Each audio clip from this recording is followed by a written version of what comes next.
Welcome to the Conscious Living Podcast, conversations to educate, empower, and enlighten our world.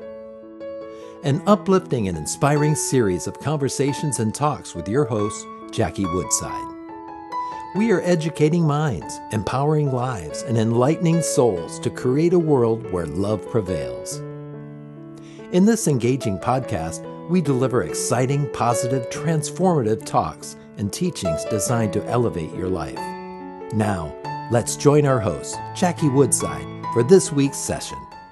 Hi, everybody. Jackie Woodside here, the founder of the Conscious Living Podcast, where you and I are here to educate, empower, and enlighten our world. Thank you so much for being here with me today and for being one of the people that cares about creating a more enlightened, more kind, a more loving world for all of us to enjoy. Today, I could not be happier to bring forward my dear friend and colleague, Steve Farrell, who has just an extraordinarily rich and deep and captivating story, really, of his journey from being a Silicon Valley executive now to being the co-founder of Humanity's Team, a nonprofit organization that is here providing educational content to help people do what? Live more consciously. So Steve and I are passionate advocates about this notion that we are living in a time of awakening humanity to our truth, our true essence, and yes, awakening humanity to our divinity. So Steve, thank you so much for being here with us today. Do you mind just saying a few more things about yourself and then we'll hop on in? Yeah, Jackie, well, thank you for having me. It's wonderful to be with you as always. And there's so much that I look forward to diving into with you, Jackie. As you mentioned, my book just came out, A New Universal Dream. And it's a true story, telling the story of me from age 12 to all the way to today, the story of Humanity's Team, how it was launched, where we're at. And it really was written to support people on their conscious journey. Because on the one hand, as we know, the conscious journey, conscious living is delicious, and we would live it just because of what it brings to our own life. And on the other hand, there are these arduous moments on the path, plenty of them, which I describe in my book. And I call those out and say, wow, this is what happened. This is what I lived through. This is how, what you might want to think about too, when these things happen, to sort of prepare people, get their legs strong. Because again, there are moments on the journey where we go through these things. Well worth it. Yeah. I don't know anybody that would turn around and go back, but yes, right. Steve, one of the things I admire about you and that people I think would be quite interested in, I hear a lot from my coaching clients, I'm sure you hear it a lot on Humanity's Team, that people do feel this universal impulse to grow into some new expression of themselves. I know I went through it similarly. I was a full-time psychotherapist and felt this universal urge coming through me for a different level of expression, being a teacher and podcaster and author, all the things that I'm doing. You went through that same process being in Silicon Valley, which to me, my jump from being a psychotherapist into a kind of spiritual teacher, empowerment teacher, leadership coach, that didn't seem like that big of a jump. For you, the jump from being a Silicon Valley executive into this world of consciousness and awakening is a bit more of a stretch. So can you tell people like what the call was, why you even had the thought, like you're having this life, your life was perfectly fine working in Silicon Valley. And then here you are, co-founder with Neale Donald Walsch of Humanity's Team. So can you get into that? Because I do hear from a lot of people that they feel this urge, but they don't know, should I pursue this? Is it worth it? How do I do it? So let's go there as we begin.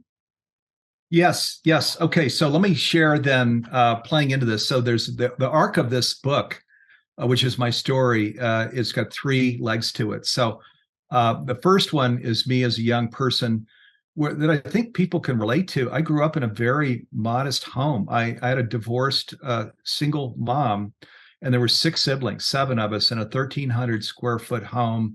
And I think I told you the story. I even paid for my braces when I was in the 6th grade. I found a nice orthodontist that would take $10 a month. And so, we were on a budget. So this is how I grew up. Of course, I put myself through college that way. So that's the first first stop here in the Ark. Then I find myself, as you mentioned, 11 years after I leave Northern Virginia, where I grew up, went through college.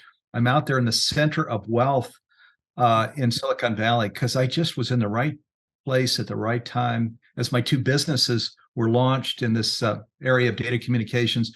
Take the first company to 75 million in 10 years, and birthed the second one inside the first one, and we took it to 75 million in 2 years. So that then gave me entrance to this whole center of wealth creation where I'm in the business clubs. Gavin Newsom was there's 60 people in my chapter. He was one of them. Andy Cunningham, who was the woman that worked with Steve Jobs, the marketing genius that helped him launch the Mac. Hamid Moghadam, who runs the largest real estate equity investment trust in the whole world. Those are three. The others were remarkable. I could keep going, but I won't. But really remarkable people that I still have great respect for to today. Now, this then brings me into your question here, Jackie, which is the third leg of this arc, which was the calling to the conscious journey. And you're saying perhaps everybody's being called to it now. So, and I'm going to say something really bold. Just as I was called to it, I do believe everybody is being called to it now. I believe that this is a smell the coffee moment, actually, because with the extreme weather and with tied to global warming, Ukraine, it's quite dangerous, and other, just immigration, social injustice all over the place. I believe post-COVID, almost everybody that I talk to are like, isn't there more than this? And I want to live into my deeper values now. And I'm looking for meaning. I want purpose. I want that to be a part of my whole life, including my professional life. So yes, I think people are being called to it. It is, I have to admit, I don't know anybody like me, with the possible exception of Jude Currivan. She was a CFO for major companies in Europe and left to also be a pioneer on this path. But she would be the only other person I know where we were really right in the middle of it, and we were called to leave it. Wow. And like, how did you know you were called, Steve? What was that process like for you? So that moment, I'll describe that moment because it actually did culminate in a moment where I was sitting there in my townhouse looking out my window, and I had to make the decision. And in that moment, I was deciding that I was either going to stand with both feet in one of two worlds. One world, the world I'd grown up in, the son of Linda and Joe, my parents, and with this body and Steve Farrell, and I'm going to do what I'm going to do in this lifetime. Yeah. The other one, where my parents still play a significant role, they're the airport terminal, so to speak, delivering me to the earth, but I'm actually offspring, an emanation of the one, with everybody else, by the way. Every viewer and listener here, same thing. They are offspring that we came here by design. We chose to come here. We wanted to physicalize. We came from the non-physical realm because we wanted to be here embodied during this great awakening. And which means that I'm Rumi quote, I'm the whole ocean in a drop, which means I've got everlasting life and unlimited potential, right? All of the things. Yeah. The source has. So I'm either primarily the second thing or I'm primarily the first thing. And when I decided I'm primarily the second thing, then the whole world shifted. I mean, the ground that I stood on shifted. And so even as a CEO, I would have people say, and I wasn't trying to proselytize or anything, but I'd have people say, wow, you are really you've become deeply spiritual, and it's a little different here in Silicon Valley. So I did have people come to me with that. What would they notice, Steve? How did you bring that spirituality into work such that people were noticing? Well, one thing I did that was very scary for me, might not sound that way, but I threw away my day planners. So because I'm task driven, and I'd meet and, okay, where are we on these 10 things? And are you going to get on these other 10? And yeah. Day planner had to go. It's like, there is no integrity in that, it's going to go. So I trashed it and then went to, like right now, where we're deeply listening to each other, real heart to heart communication. So that was one of the big changes that is how also would have impacts on other things. Wait, do you mind if I pick that up a little bit more? Sure. Yeah. No, let's. I actually, I'm also deeply spiritual, feel very led and called, and I'm fairly attached to my day timer. So, just great. I mean, you and I had an appointment today, so we had a time that we were going to meet. So you still are using some type of planning, scheduling. So help me understand how you've integrated the sense of deeply listening and being connected and kind of guided by spirit throughout your day versus planning your days, your weeks, your goals. I mean, you just published a book. Yeah. I mean, that's an enormous undertaking, Steve. You run one of the biggest podcasts in the spiritual space. You have an educational streaming platform. You are doing a lot of stuff. So how do you do that with this juxtaposition of not keeping a day timer? Right. Yeah. Let me share. I'm not an advocate for getting rid of their. Right. I'd be lost if my schedule doesn't tell me what to do. I would be completely lost. Yeah. I actually don't go out and advocate that. I just needed to do it for me. I needed to do it. What I realized, Jackie, was really interesting was when I got rid of the day planner, I realized, oh my God, it's all right. This whole omnipotence thing, and of course, omnipresence. Sure. Backs it up. So it's connection, wisdom, power. So I realized, oh my God, it's true. I mean, everything is right here at my fingertips. If I were going to go out and even speak to a large audience for 45 minutes, wouldn't have a speech. I mean, I just really unfold what's coming to me. I would just, it's there. I realized it was there all along. And which, by the way, the sense of freedom, yeah. And just more than freedom is like, wow, this is so neat that I don't have to organize myself. The universe is organized coming through me. So I don't have. I'm fascinated with this, and I don't want to veer too off from going further into your book, but I'm also kind of a neuroscience, science and spirituality junkie. And if you get before a room full of people to give a talk, for a lot of people, what happens is if you get anxious, your frontal lobe shut down and you can't think clearly and prioritize. So you're saying you've just mastered that sense of your human side, your human nature, by allowing spirit to just speak through you without that sense of, your frontal lobe shutting down or getting anxious of what I might say. You quiet that mind and spirit speaks through you. So that would be true today. Now, just so there's an accuracy here, I was a middle kid growing up. I mentioned a rather large family. So in public speaking specifically, yeah. I did have a growth curve through this, and you described beautifully what I was experiencing. I had to go through a lot of Dale Carnegie, and other public speaking programs to just address that specifically, where I could not just freeze up, as I was talking about things. And now I do go into programs all the time, large audiences, and I realized that I actually I will hurt my performance. Yeah. Try and put anything around it instead of just really going to kind of what is coming through, that wants to come through, where I think I speak much more powerfully.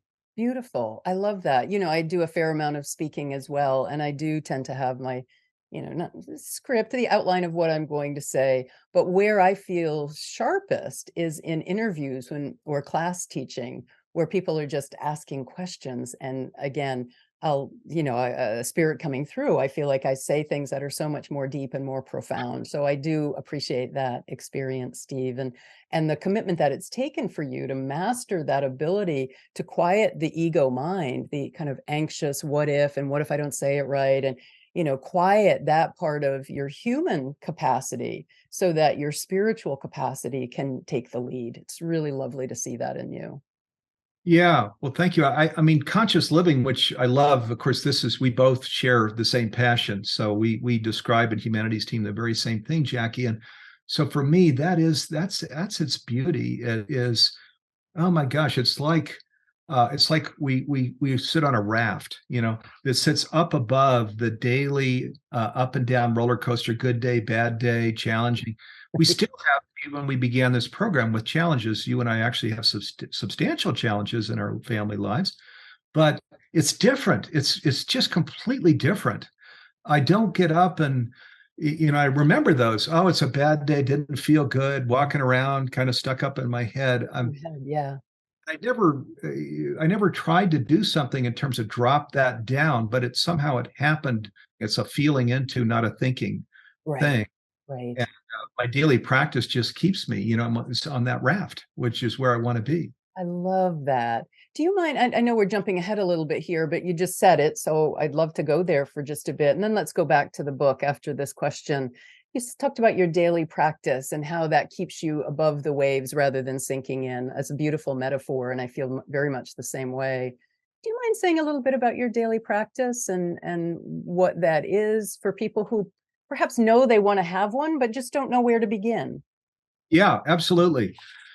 So there are a few things here, and these things change for me over time. I'll describe where it is exactly right now. Is uh, where throughout my day, certainly at the beginning of the day and at the end of the day, but also during the day, I'll find these moments where I've got two places that I love to sit, one outside, one inside, where I just really, this whole metaphysical thing, I do feel into this beautiful future of an earth awakening. My son Dylan, who we've talked about, just beautiful things happening with him, where he's a model and example for people going through mental and emotional challenges.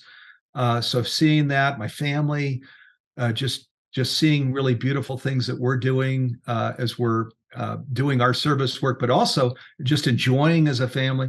And then with Humanity's team, with this reach and impact and streaming platform and this awakening and coming into the fullness of the new spirituality, really seeing that and feeling that. Because what I've learned over these years, I started more with a prayer that I created, which is about 3 single-space pages. I still have it. And I Wow. used to really read that carefully throughout the day. But as what I've learned, and all of us, I think, on the conscious journey are learning, is that, of course, intention setting is so huge, right? Our attention must be our intention, but that's the beginning of it. So, because the linchpin of the universe actually is metaphysics. So, and metaphysics is, Joe Dispenza spends a lot of time with this, though I go in a slightly different direction than him with it. But it's where we really see, feel, taste, and touch that future, that where we understand the divine, or one, we call it the divine and humanities team source, is working through us, and we're creating that, and we're seeing it and feeling it, tasting it and touching it, and we're drawing it to us as we do. So that's the most important part of my practice. And the other thing is I love spiritual music. My family laughs at me. I play spiritual music all the time. They say, "Oh my God, I've heard that song 100 times." Or thing. And but that's, it's part of that whole raft that Beautiful. What I like about that, Steve, it very much fits with one of the things I like to teach about, what's your daily practice. One of the things I like to say is my daily practice is to make my life my living prayer. Um, yeah. so I love the way you just said that of, well, it's throughout my day. And for me, similarly, while I do have a practice of in the mornings and the evenings, my true practice is to do everything that I'm doing with clarity, love, intention, attention, to be present, to be mindful, to bring forth what I like to call my God self on earth, to subjugate my personality so that my highest spiritual essence, my conscious awareness, is what's driving the show. And it sounds very similar to what you're describing. And I love that you have devoted time to seeing the future, imagining the future that you want to see for yourself, your family, and the world. It's, in the Unity tradition, they call that the spiritual power of imagination. Charles Fillmore, Neville Goddard were two of the teachers that talk about that. So I love that you bring that into your daily life, and that, as I listen to you, that's something I need to do more of, is imagining the future I want to experience. So I'm going to borrow that throughout my day from you. That's beautiful. Yeah, you, and boy, you're a real advanced one, pioneer on the trail. So thank you for that, because you're doing you're doing so many beautiful things here with your audience. Let me bring in real quick, Jackie. There are 3 premises of the book, but it goes at some of what we're talking about here. So Good. the one is that there's a universal consciousness that is animating and permeating all of life. So science is affirming this. So right? Now, the second one, this is where we're going to go into what we're talking about now. These things, one follows the other, follows the other. The second one is then that we are actually in the design of this one of source. We are a cell in the body of source. I So this love is that. I love that. now is now saying now to the extent that that's true, the body always loves the cell within it, and you and I touched on this last time we were together. Then the cell also loves back the body. It's a reciprocal thing. How can we not? So where we really understand, oh my God, there really is one consciousness, one presence that's animating, permeating all of life, and I'm within it, and I'm inseparable from it. And of course, it loves it. Well, how could it not love us to pieces? Now, and then why would we not reciprocate? I mean, it loves us. It's got this wind at our back. It's helped you build your program, helped you with all of these things with your son and my son. I mean, why would we not love it back in the most extraordinary way? It's just part of the design, right? Not that we have to, we're given free will. So we can say, oh, I don't care about, and I don't even think I'm part of it, and I'm going to live as separate. Well, the universe says that's fine. We have free will, live as you want. But why would we not, as we start living into the truth of this design? So then the third premise of the book is kind of cliche, but cliche just means that a lot of people have thought about it and talked about it. And that is that the more we give ourselves away, the better we feel. That's part of the design. And in my book, there's a billionaire example to really go, a guy named Ken Behring, who I got to know, who had even owned an NFL football team. And he had all the 150 sports cars and the 737 private jet. I mean, he had the whole deal. And he said, oh my God, it wasn't until I turned 80, died at 92, that I figured it out. He created a wheelchair foundation, that gave mobility to people and families that were carrying people around in the third world, because it wasn't just mobility for the person. The whole family actually was very challenged. And they give them just a wheelchair and bam, And so for 12 years, he flew his 737 all around the world with his wheelchairs, giving them away. And he said, I found it. I finally found it. So this is the design, right? This is the design. And I could also, this is very elite. So as we talk, I want to bring in, for somebody blue collar, just barely getting by. Why is conscious living? Why is that important? Because I get to that too. And actually, when I was saying earlier, it's like a raft floating up above. That's why, because when we're blue collar, white collar, very barely getting by, I got to get to here, I got to go do this, and then we're on the job, and I'm off in 2 hours, I'm off in 1 hour. It's just kind of a grind, right? Yeah. And it's that roller coaster grind. Yeah. That day, we've lived that, almost all of us. I certainly have. When we come in and start living this way, whether we're a billionaire or blue collar, we're on the raft. Yeah. We're flow. We're now living in connection with the universe. And these three premises, I believe, are what we can do whatever we want. But I believe if we live into those three premises, then we really get there. Yeah. And it changes everything. When you really do recognize, I love this notion of we're cells of one body, right? So when you recognize that you and I are, if you will, separate cells, but of the same body, it gives us a kinship to one another that, the whole notion of not sending wheelchairs if you have the ability to, or of sending missiles or bombs into a community or taking over a country would just be so extremely absurd, because, well, what is there to take over? So it really is. It's why I'm so, and I know you as well, passionate about this topic of people awakening to consciousness, is that when you really recognize this oneness and recognize this level of conscious living, there is no animosity. So I believe it is the keys to bringing peace into the world, the ending of hunger, and I say creating a world where love prevails. Yeah, absolutely. It is that. Yeah. And of course, our Changing Humanity's Future initiative is saying there's a remedy.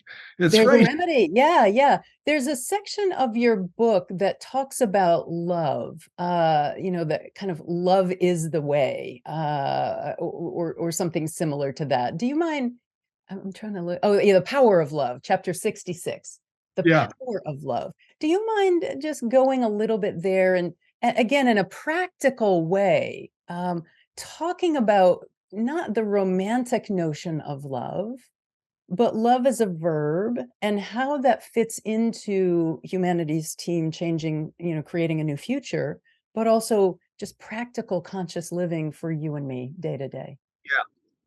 Absolutely. So, and I even end the very last paragraph goes into this. So, this is our expression, if we want it, where we're a loving expression. So, which for a male, I'm a male, Right. and I came from Silicon Valley, which is alpha male land. So, this is kind of for where I'm going there with this. I am certain of it that this is the thing, that oneness is sort of the quantitative, but the qualitative or essence of it is love. In one word, it's love. Now, love has many different ways of expressing, but that is our basis. I believe that's why we came into this life, was to unfold into greater and greater expressions of love. So let me give some, let's get into some practical examples, and some might be rather bold. I'll start with something pretty bold. Okay. What I tend to do is that, we now talk of in our life, well, there's all these things that are rather transactional and these other things that are rather relational.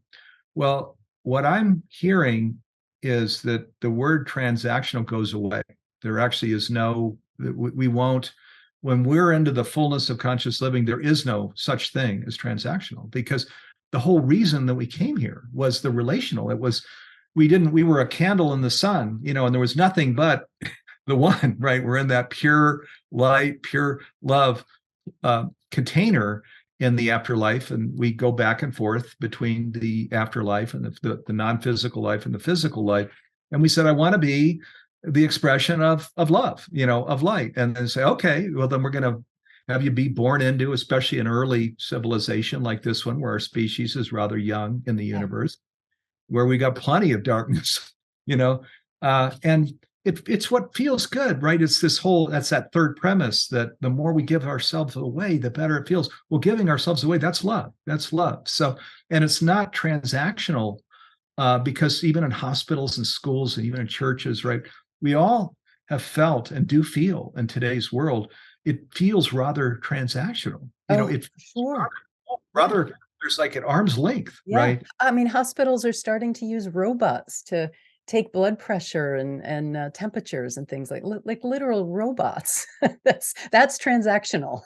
Yeah, exactly. Well, so in my understanding, as this is unfolding, that this is in conscious living. This is what we're coming into. Of boy, that's gone. There's not a place for that. We can if we want. Again, we have free will, but the invitation is love. It's relational. It's spending quality time. It's really listening and really hearing, and then really speaking too. And more from that heart level than, so the more wisdom center of the soul and logic center of the mind, and where we engage that way. And and then if we're loving, and somebody, there's a particular challenge one of us has, we help the other one, helps the other one. Well, it feels good. I mean, it just really feels good, whether we're the receiver or the giver, on either side of it.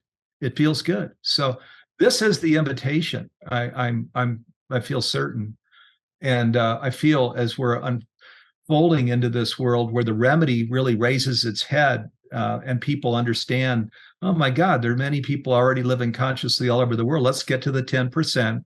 Let's create the tipping point, and then microcosm, macrocosm, right? The whole world starts to reflect this beauty of conscious living. And all of a sudden we have this sustainable and flourishing planet for our kids and future generations. Right, exactly. I love that. I love that notion of it only takes a tipping point of 10% of the world. I also love what you're saying too, Steve, that love, you're not talking about an emotion. You're talking about a worldview, a philosophy, an approach to life, a way of being, and actions that you then take. That everything you do, whether it's, you're working in a school, caring for young children, or a daycare center, or you're cleaning floors at a grocery store, stocking shelves, or you're running a corporation in Silicon Valley, it really doesn't matter when it's the vibration that gets created. Can you create the vibration of love through the way you think, and feel, and then how you interact with your activities and other people. That's what brings love into our world. It's not that you have to be on a podcast or on a streaming, entertainment center, educational center. It's doing what you do where you are with a loving consciousness. Yeah, exactly. So you mentioned in the opening, where we are, this one presence that I describe is divinity itself, and we're cells. We are divinity itself too. Everything is. So, and divinity itself is actually vibrational. So, and it's hugely important because everything we think, say, do, wear, Yeah. everything is vibrational. So we want to pay close attention, because the whole idea when we talk about divinity is we're raising our vibration so that it's very elevated. That's the raft, it's very elevated, where we really are seeing and feeling. And I was bringing in even the metaphysical of how it can really go out into new things that we're creating. But it's vibrational, where we are really doing the things, eating the food, sleeping, all of these things, how we're interacting with our family, our coworkers. Yeah. It's all vibrational. And of course, where we really take it up to high levels, we become healers, right? And they're John of God and Reiki healers, and that this is what they do. They're operating also mediums or up at that level. Very, Or very just healers through their consciousness. Dr. David Hawkins from Sedona, Arizona used to say that one person who's vibrating at a high enough consciousness can mitigate the lower vibration of violence and threat and war of an entire city. And what that means is, again, it's how you see yourself in the world. It is the vibration that gets created by how you think, how you feel, and then how you interact. And an example of this for me in my life is Gandhi. I mean, what did Gandhi do? He made salt, and he did, weaved and made some cloth and gave some talks. He wasn't rallying an army. He wasn't trying to start a movement per se, but it was through his consciousness of being that he created a worldwide movement, as did Jesus Christ, as did Buddha, as did Muhammad. But when you think about it, and I want to make this practical for the person listening to this podcast on Spotify while driving in traffic, how you're being in traffic right now creates a vibration. Or the person listening to it preparing dinner for your kids, how you interact with your kids and preparing dinner creates a vibration. Go ahead, Steve. Yeah. So let me talk to two things here. One is just as you're saying, and this is the fruit. So it's not like we have to do these things, where we're with, where I've got a 21-year-old, as you know, an 18-year-old, and they're going off, or I don't have to be anything. But where I do, as you suggest, and stay in a higher vibration and say, hey, it's because I love you that I am doing these things, because I see this incredible life for you. And as your parent, I see this is the role that I'm playing. And I talk like, nice. I'm not talking.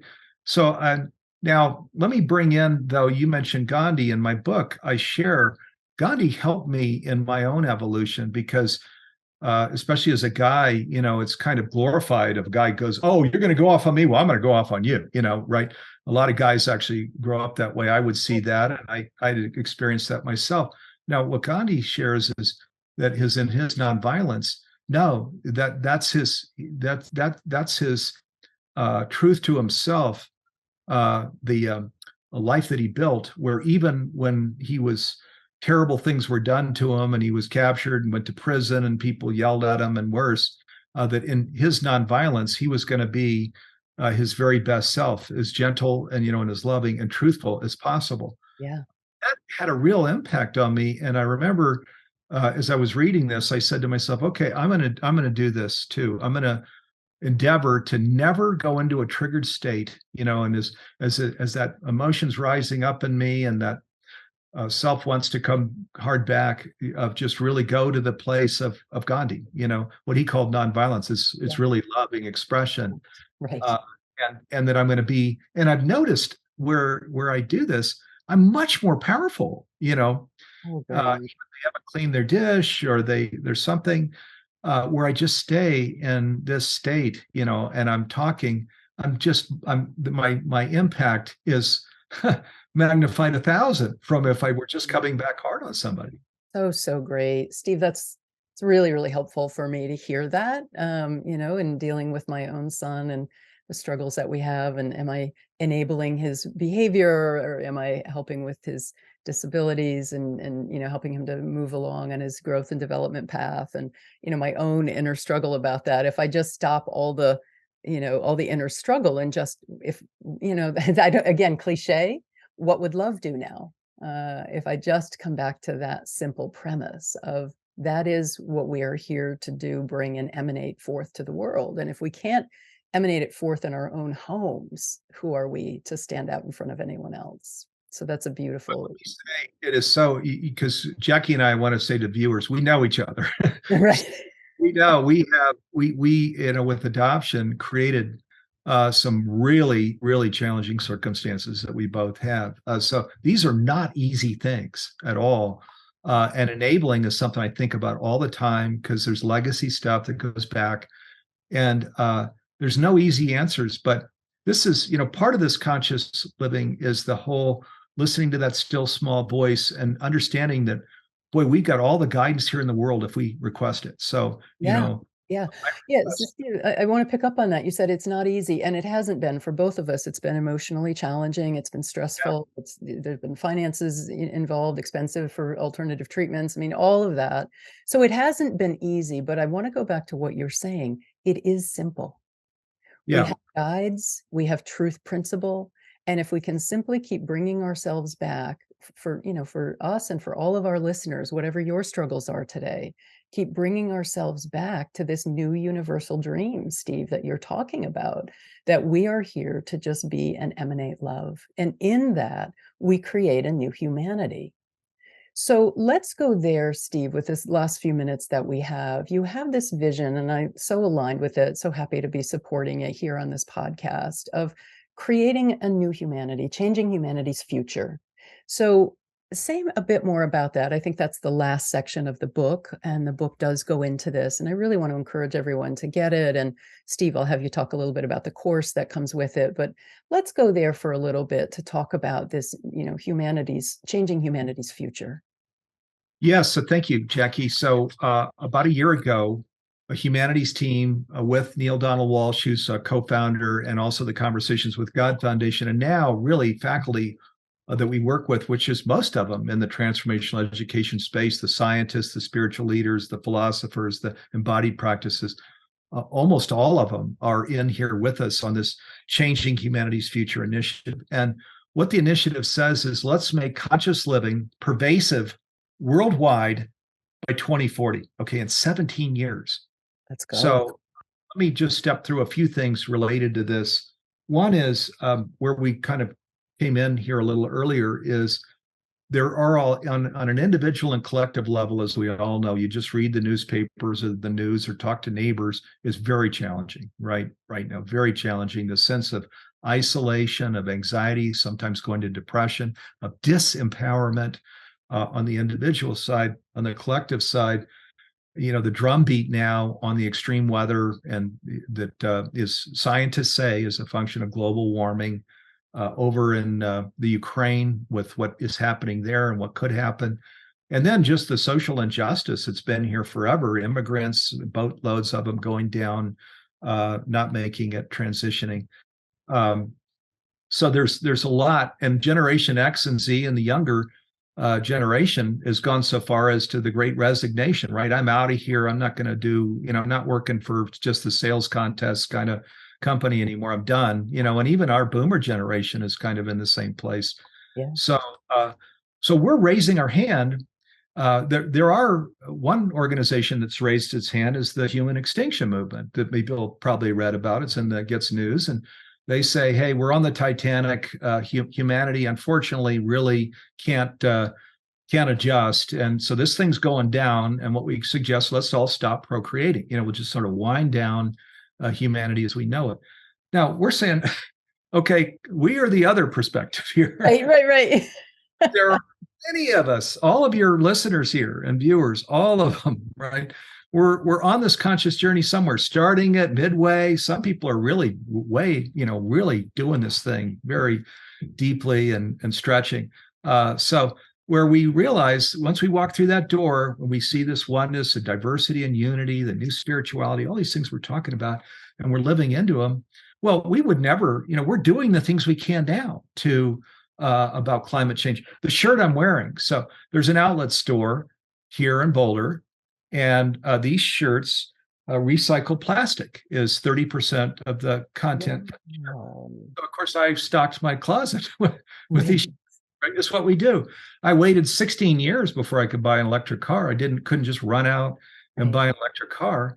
But last year, 16 years, okay, I budgeted. I bought my electric car. I just bought one too.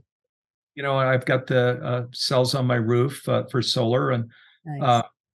I could never start a war. I'm coaching people on conscious business. I would never start a GMO company or a media company that was telling false to truths or Cannabis company. Right. So we just naturally, this whole cells and service to the body thing, it just naturally happens, right? There's connection, which equals responsibility, which equals positive action. So what we're doing with Changing Humanity's Future is we're saying, hey, we're already a long way in. We're doing good. Let's just get to Malcolm Gladwell's 10%, right? Tipping point. Yeah. And then boom, the whole world starts to shift. So now, just something else that we have in here, Humanity's Team is a 501c3 nonprofit. We have a streaming platform. It is the most sophisticated, most advanced conscious streaming platform in the whole world. Wonderful. That we've got, even though we're not the largest. It was true streaming. So on any device, and we've got hundreds of these transformational education leaders. Again, you name the scientist, the spiritual leader, they're probably there, probably many. Neale Donald Walsch has 93 programs on Stream Plus. So he and I just created a brand new one on the art and science of conscious living. And we're, for the very first time, you name your own price for this one. These are very expensive for our nonprofit team to create. We spent 6 months creating it, but we're saying, you know what? This is needed out in the world. And we're asking people, please consider our investment if you would, but yes, your budget. And if you truly can't afford anything, then you can have it for $0. Wow. Here's the masterclass. That's amazing. That is just amazing. And the streaming platform, we're just out vigilant. We want to get it in every home on the planet translated. We're now starting to introduce 50 different languages on all these programs, each one that comes out, including our new conscious business program. So, and education has always been the key to social change. So when we talk about, all of your listeners we're here, we're living it, but as we know, our neighbors, even family members aren't, right? So, tell them to go to humanitiesteam.org. Pull down the free programs at the top. So the program, pull down the free one, go through all the free programs, get a taste of it. And then we have all kinds of affordable programs, and we have our Tom Shoe 1-for-1. We just give away the streaming platform for those around the world that can't afford it. Yeah. So, that's how we're making conscious living pervasive worldwide by 2040 is we're just ramping up, doing education everywhere with all of these so-called best practices, that get us there to that common mountaintop where we're living into that divinity. So beautiful. I am so glad to be a partner with you on Humanity's Stream and on Humanity's Team, and to help promote what we're both doing, what we're collaborating with, and creating a world where love prevails. So a new universal dream. Steve, tell people where they can get, there we go. Tell people where they can get the new book. A New Universal Dream, just came out. And if you go to a newuniversaldream.com, you can read a little more about the book. The first 4 chapters of the book are unlocked, so you can read the first 4 chapters for free. And if you buy the book and it's about $19, you can get it at Amazon and different bookstores. Be sure to save your receipt, because if you enter your receipt number there at newuniversaldream.com, we will give you my earlier masterclass on conscious leadership. It's a $300 masterclass for free. So you just enter your receipt number and boom, we download that masterclass for you. It's a fantastic masterclass. So be sure to don't just buy the book without entering your receipt number and getting the free course. Make sure you get the free masterclass too. Yeah, beautiful. Steve, thank you so much for being here with us. You know what I love about being with you is you're not just somebody who's out there talking the talk and being a teacher. You're somebody who has walked the walk. You know, you've walked away from a career that was wonderful and successful. You've gone through the fire of raising 2 kids and, you know, creating this movement with Neale Donald Walsch and Humanity's team.